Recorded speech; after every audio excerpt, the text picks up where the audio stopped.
हाय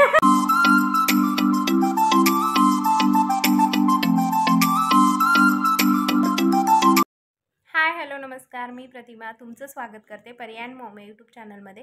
तुमचा आजचा दिवस खूप छान आणि मस्त जाऊ दे। तर मला थोडंसं बाहेर जायचं आहे। मला एका साडीचा ड्रेससुद्धा शिवून आणायचा आहे, म्हणजे तो शिवायला टाकणार आहे आणि त्यानंतर बघूया कधी मिळतोय।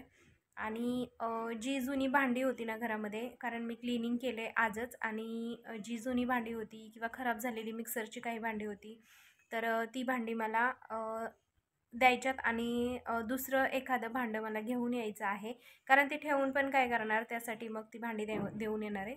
आणि आता थोडासा पाऊस येत होता बाहेर, तर थोड्या वेळाने मी जाणार आहे गावामध्ये। तर कंटिन्यू राहा असंच। जी काही जुनी भांडी होती ती मी भांड्यावाल्याच्या दुकानामध्ये दिली आणि त्यानंतर मग आम्ही आलो आहोत केक शॉपमध्ये। परीला केक फार आवडतो, त्याच्यामुळे म्हटलं की चला पेस्ट्री घेऊन जाऊया। खरं तर मला लावा केक घ्यायचा होता पण तो भेटला नाही, त्याच्यानंतर आम्ही रसमलाई फ्लेवरची पेस्ट्री घेतली आणि नंतर आम्ही घरी आलो। साडीचा ड्रेस टाकायला गेले, पण साडीचा ड्रेस जिथं शिवते ना मी तिथलं शॉप बंद होतं। बघूया संध्याकाळी किंवा मग उद्या जाऊन बघन आणि तेव्हा टाकेल। तर परीसाठी पेस्ट्री आणली आणि ती आता थंड व्हायला ठेवली फ्रीजमध्ये। ती आल्यानंतर तिला देईल, तिला खूप आवडते। आणि बघूया दिवसभरामध्ये आता काय काय करते ते दिसेल तुम्हाला।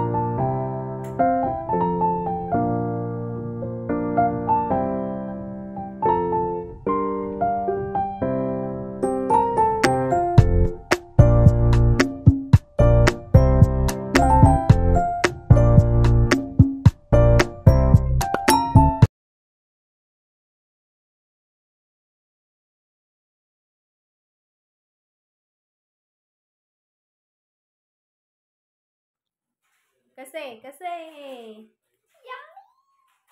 छान आहे ना?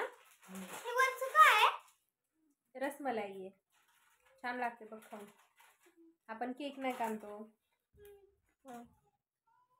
आवडली ना?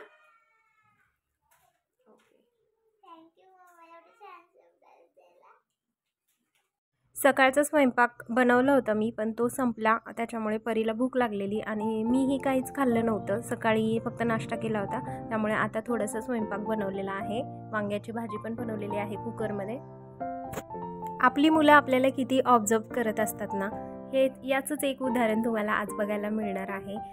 जे पेडिक्युअर मेडिक्युअर असतं ना, ते मी घरच्या घरी करत असते, तर तेच बघून आज बघा परीचं काय चाललेलं आहे। तर असं कार्टून आहे का तुमच्या घरामध्ये की आपलं बघूनच सगळ्या गोष्टी तिला करायच्या असतात? आज तिचं पेडिक्युअर मेडिक्युअर चालू आहे आणि तिला माहीत नाही मी शूट घेते ते।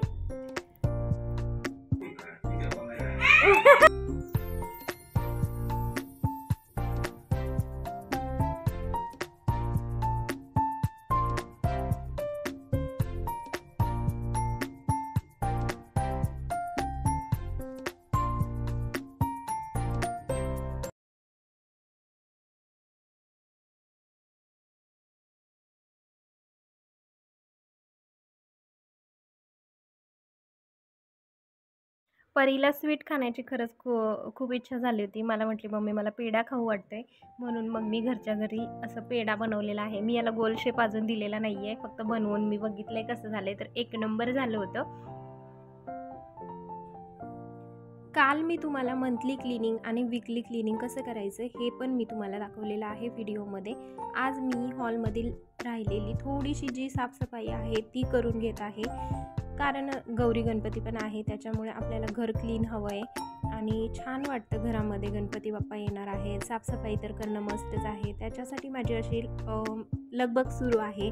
आणि मला वेळ भेटेल तसं मी घरामधली कामं आवरते आणि तेच मी शूट करून तुम्हाला दाखवते आहे। ही छोटी मोठी कामं दिसायला खूप छोटी दिसतात, पण कामं खूप अशी किचकट असतात, आपल्याला ही करावीच लागतात कामं, नाही तर मग खूप खराब दिसतं। आणि काय होतं ना, अचानक आपल्या घरी कोण पाहुणे आले ना, तर त्यांचं लक्ष चांगल्या गोष्टींकडे जात नाही। जिथं वाईट आहे किंवा जिथं कचरा वगैरे आहे तिथेच लक्ष बरोबर जाणार। आणि तुम्ही पण हे ऑब्झर्व केलं असेल मला असं वाटते। तर आता हे कोपऱ्यामध्ये मी शोसाठी 2 मनी प्लांट अशा काचेच्या बॉटलमध्ये भरून ठेवलेला आहे. मला मनी प्लांटची खूप हौस आहे, त्याच्यामुळे मी असं ठेवते. तिथं पण मी जे ग्लास बसवलेले आहे ती क्लीन केली. त्याच्यानंतर ह्या ज्या फ्रेम आहे त्या पण मी पुसून घेतल्या. तसंही ह्या 3-4 दिवसानंतर मी पुसून घेतच असते. त्याच्यावरती थोडी का होईना धूळ साचत असते, त्याच्यामुळे सतत माझा हात असा फिरला जातो. आणि टी व्हीच्या खाली जो छोटासा टेबल आहे हा गणपती बाप्पांसाठीच घेतला होता टेबल, आणि तो खूप उपयोगी येतो आहे काहीही वस्तू ठेवण्यासाठी. आणि हे 2 साऊंड आहेत, तर हे पण टी व्हीच्या शेजारीच असतात. कधी वाटलं मोठ्या आवाजामध्ये गाणी ऐकावी किंवा कधी मूड नसेल, मन नसेल, तर त्यावेळेस अशी जास्त मोठ्या आवाजामध्ये मी गाणी लावते. तर ते पण स्वच्छ करणं गरजेचं असतं दररोजच्या दररोज. तर आता ही हॉलची खिडकी आहे, आणि खिडकी आतून बाहेरून खरंच खूप खूप खराब झाली होती. तसं माझं वीकली रुटीनमध्ये हे काम असतं, विंडोज साफ करणं. पण आज म्हटलं चला बाकीची साफसफाई करतो तर हे पण करून घ्यावं, म्हणून मी आतून बाहेरून खिडकी क्लीन केली. आता फक्त हे हॉलमधले पडदे किंवा बेडरूममधले पडदे राहिलेले आहेत धुवायचे. तेवढे उद्याच्या दिवशी मी ते धुवून काढील, आणि म्हणजे सगळं गणपती बाप्पांसाठी घर एकदम स्वच्छ झालेलं आहे. आणि कसा वाटला मैत्रिणींनो तुम्हाला आजचा माझा व्हिडिओ? आवडला का? आवडला असेल तर नक्कीच इतरांपर्यंत शेअर करा, लाईक करा, सबस्क्राईब करा. आणि हो, आता निरोप घेते. तोपर्यंत काळजी घ्या.